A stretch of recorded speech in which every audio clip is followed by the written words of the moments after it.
대서양 시대의 종말과 태평양 시대의 개막.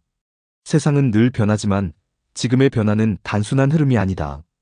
러시아와 우크라이나 전쟁은 단순한 국지전이 아니라 20세기 중반 이후 미국이 주도해온 대서양 중심 질서의 끝을 알리는 신호탄이었다. 이 전쟁의 끝이 보이는 지금, 유럽은 혼란스럽고 미국은 전략적 선택의 기로에 서 있다.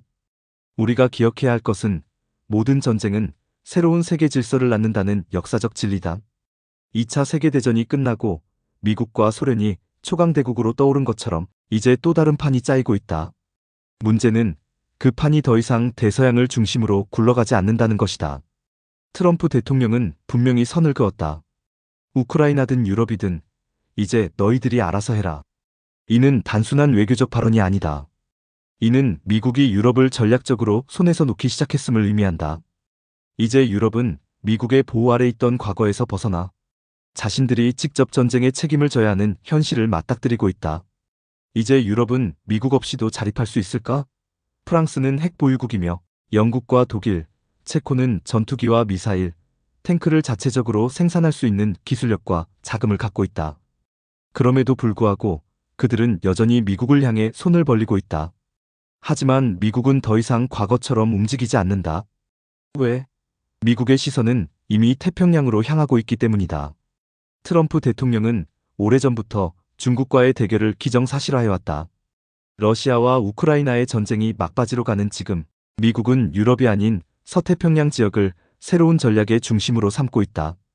중국 공산당의 패권 야욕은 더 이상 무시할 수 없는 수준에 도달했다.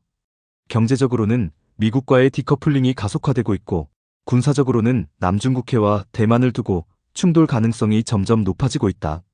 트럼프 대통령이 한국, 일본, 대만과의 협력을 강화하며 중국 공산당을 소멸시키는 것을 목표로 삼는 것은 단순한 외교적 제스처가 아니다. 이는 미국이 태평양 중심의 새로운 국제 질서를 구축하려 한다는 명백한 신호다. 이런 시점에서 한국은 어떤 선택을 해야 할까? 윤석열 대통령이 탄핵 기각 후 다시 자리로 복귀한다면 서태평양 전략에서 한국이 주도적인 역할을 할 수 있는 절호의 기회가 될 것이다. 미국이 새로운 패권 전쟁을 시작하는 이 상황에서 한국은 감성적이고 순간적인 판단이 아니라 냉철한 전략적 사고를 바탕으로 신속하고 과감한 결정을 내려야 한다.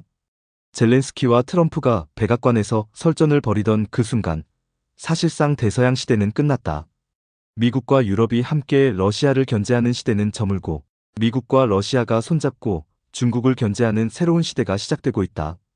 이것은 단순한 트럼프 개인의 선택이 아니다. 마치 2차 세계대전이 끝날 무렵 루즈벨트가 유럽과 아시아의 새로운 질서를 설계했던 것처럼 트럼프는 지금 러우 전쟁의 끝자락에서 새로운 국제 질서를 만들고 있다. 유럽은 더 이상 미국의 우선순위가 아니다. 미국의 시선은 태평양으로, 그리고 중국을 향해 있다. 이제 한국, 일본, 대만이 중심이 되는 태평양 시대가 본격적으로 시작되고 있다. 한국은 이 변화 속에서 기회를 잡아야 한다. 1. 태평양 전략에서 주도적인 역할을 할 수 있는 구상을 마련해야 한다. 2. 미국과 협력을 강화하면서 자주적 국방력을 갖춰야 한다. 3. 중국의 패권 확장을 견제하면서 경제적 균형을 유지해야 한다. 이제 우리는 새로운 시대에 들어섰다. 우리가 해야 할 일은 단 하나, 이 새로운 질서에 적응하고 그 속에서 대한민국이 크게 발전하는 길을 걸어야 한다.